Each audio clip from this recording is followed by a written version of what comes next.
Just holding on to favouritism, $3.40 at Ned's. Shakespeare on top for Rick McIntosh. He has been in fantastic form too, so I wouldn't discourage you at all for following him in.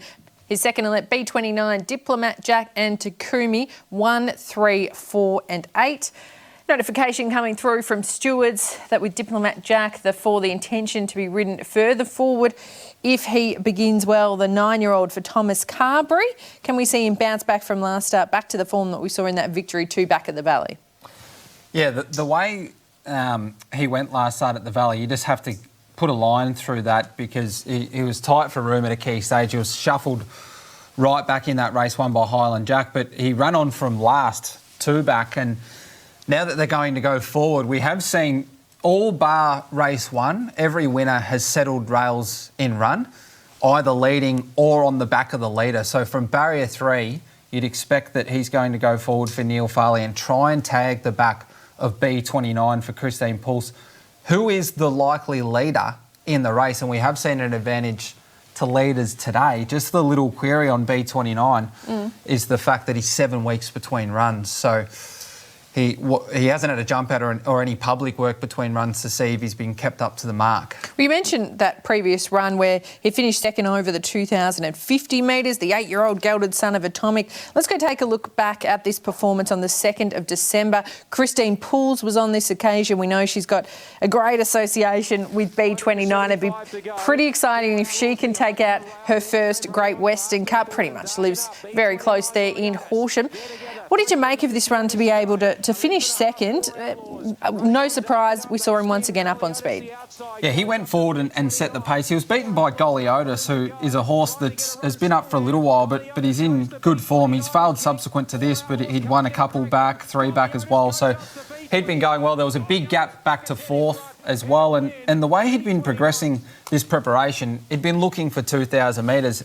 He was again had a gap between runs that day, getting to 2,000 metres, coming off a heavy track miss at Donald behind Glassy Miss, who was dropping back from a stakes race at Flemington. So he's coming through the right form races, and he's got the right map, and he's got the right jockey. Christine Pulse has a great record on board. It's just what he's done in those 7 weeks between runs. Can he sustain the same gallop that he did last start? This is a big push for the 5 Rudimental, a new acquisition to the Andrew Bobbensdale, previously with Simon Zaraz, the crossover noseband coming off and the tongue tie coming off. Hasn't raced since June last year, and that was when the 7-year-old didn't better run a home back at the synthetic at Ballarat. So it'd be interesting to see, can this Andrew Bollington galloper live up to market expectations? Shakespeare, I thought originally looks hard to beat. We know that Patrick Payne, he's won 2 of the past 3 in 2020 with Street Chic, in 2019 with Strategic Demand. We know that we didn't race the Great Western Cup, the iconic once-a-year meeting last year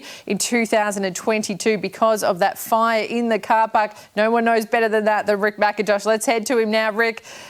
We love racing for the Great Western Cup. I'm so happy that we've been able to do it again this year. This has been a bit of a market change though. B29 Rudimental on top with Shakespeare on the drift. Just about ready for the Cup. Out of the chute, onto the track, down to the judge and 1. For the Sepult Winery Great Western Cup. Not run last year. Here's the 2023 version. They're off and racing, and San Remo, the old jumper's left the machine with a bit of spring in his step.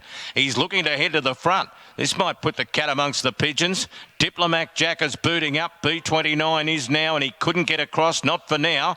Anyway, then followed by Savvy Valentino. Takumi left on a limb. Shakespeare's following the inside, sneaking through. Fast Foils follows it, and Rudimental is at the back of the field. They come to the judge.